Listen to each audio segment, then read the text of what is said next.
Hello superheroes, I'm Scarlet Grace from Seraph.com. I'm a magic and manifestation coach, and today I'd like to talk to you about something that for decades has been considered as the number one thing that you need in order to manifest something. A burning desire. But do you really need a burning desire to manifest something? Or is it actually an obstacle?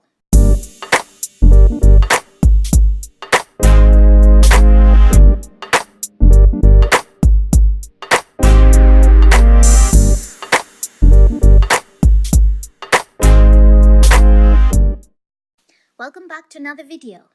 Today, we're going to talk about having a burning desire for something and whether that helps you manifest or if it actually blocks you from manifesting effectively. Before we begin, I wanted to quickly let you know that I've created a free 5-day challenge that you can join that's going to help you discover and fix your manifestation blocks. Lots of people have seen amazing results from this challenge, so if you want to get awesome results too, then you should totally try it. It's totally free to join, and I'll put the link below in the description. I also want to invite you to join my Facebook community where you can ask questions, get answers and support, and suggest topics for future videos. You can find this link below in the description too. So let's talk about burning desires. The idea that having a burning desire is the number one thing you need in order to manifest effectively everything that you want is not new. Most people got this idea from a book called Think and Grow Rich, written by Napoleon Hill. In Think and Grow Rich, Hill talks about how a burning desire is an essential for success. On the other hand though, other spiritual teachers over the centuries, even Buddha, have insisted that desire is the root of all suffering and that we should do away with desire altogether. So which is actually true? And what would Neville say? Well, first of all, let's look into what it means to have a burning desire. Can you think of a time in your life when you had such a white-hot burning desire? Maybe it was a specific person you really were in love with, or maybe it was that car you wanted to buy. So what happens when we have a burning desire for something? We are incredibly motivated to do anything it takes to get it, right? People fall in love and then spend months at the gym daily to get in shape and impress their specific person, or work long hours or even find a second job to get that car or that house or whatever it is that they have a burning desire for. So in that sense, a burning desire can get you results because it motivates you like nothing else. But we aren't talking about taking action in order to get something here. We are talking about manifesting something. So is a burning desire equally useful when we're talking about manifestation? To answer that, let's take a look at what it means to have such a strong desire and what happens when we do. So you have a desire. Let's go with the example of a car. You have a white-hot burning desire for a car. You really want to have that car. Now let's take a look at the most effective way to manifest something. First, you identify what you want to manifest. Then you construct a scene in your mind where your desire has already come to pass, where it's already yours. And finally, you leave from the end result as if what you're manifesting is already yours. And here is the problem with the whole idea of a burning desire. When you really want something, are you living from the end? Are you living as if your desire had already manifested? The answer is no. Because when you have something already, you don't feel a burning desire for it, no matter how much you enjoy having it. Just pick anything you really wanted for a long time, and then you actually got it. It may have been the new iPhone. It may have been a trip to New York, or maybe to lose 30 pounds. When you already had that new iPhone, did you feel a white-hot burning desire for an iPhone anymore? Sure, you really enjoyed having it, but the desire had dissipated because you already had the iPhone. During your vacation in New York, did you have a burning desire to go to New York? Why would you if you were already there? When you had lost 30 pounds successfully, did you still want to lose 30 pounds? Why would you want that anymore? See, the issue isn't the burning desire. A burning desire is actually really useful at first because it helps you identify what it is that you really want. So you won't lose your time trying to manifest something that you didn't really want in the first place. The problem is that a burning desire or wanting something equals not having something.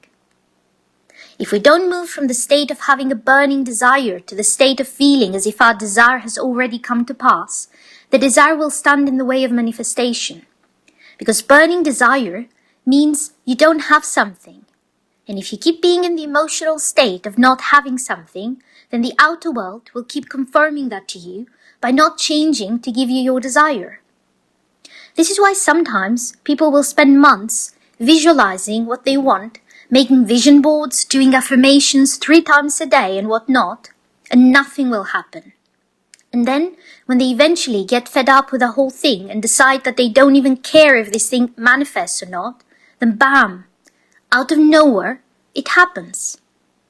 When they've stopped trying. Because that state of burning desire, that's holding on to something really, really tight. Nothing can shift if you feel so intensely that you don't have something. Reality mirrors who you are and what state you're in. So if you feel that you don't have something with burning intensity, then it has to remain the same. A reality where you don't have that thing. Because that's all you're projecting. And you're projecting it with great intensity too. And when eventually you get fed up with the whole thing, the desire temporarily dissipates and the physical world finally has room to shift for you. Because you created that room by finally letting go of that desire. Let me give you a personal example from my life. A very long time ago, I wanted something really, really badly. I don't want to go into what it was, but the important part is that I was completely obsessed with it for almost 2 years. I had tried everything. When I say everything, I mean everything. And it just wouldn't happen no matter what I did. Now, I didn't know about Neville's teachings back then, but here's what ended up happening. One day, out of nowhere, I had a medical operation. It wasn't planned, and it wasn't an emergency either. I was supposed to have it at some point, and the doctor had an opening, so unexpectedly, I had an operation that day. A routine operation. And something went wrong.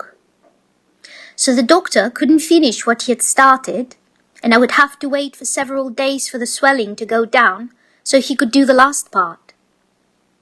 So I was sitting there on my couch, in incredible amounts of pain, unable to eat or sleep, and the days became weeks because the swelling wasn't going down as fast as we were expecting, and there was also a risk of serious damage during the second operation too.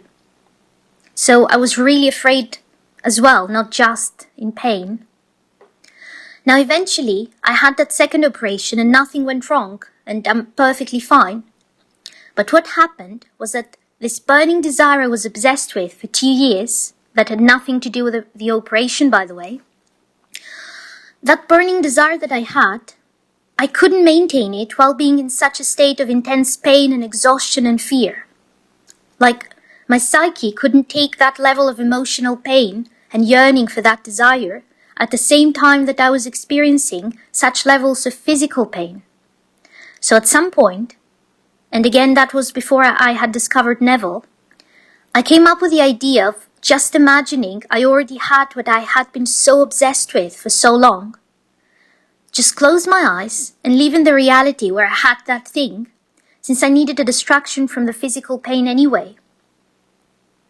And within a week, something happened that could be seen as a sign that my desire was manifesting.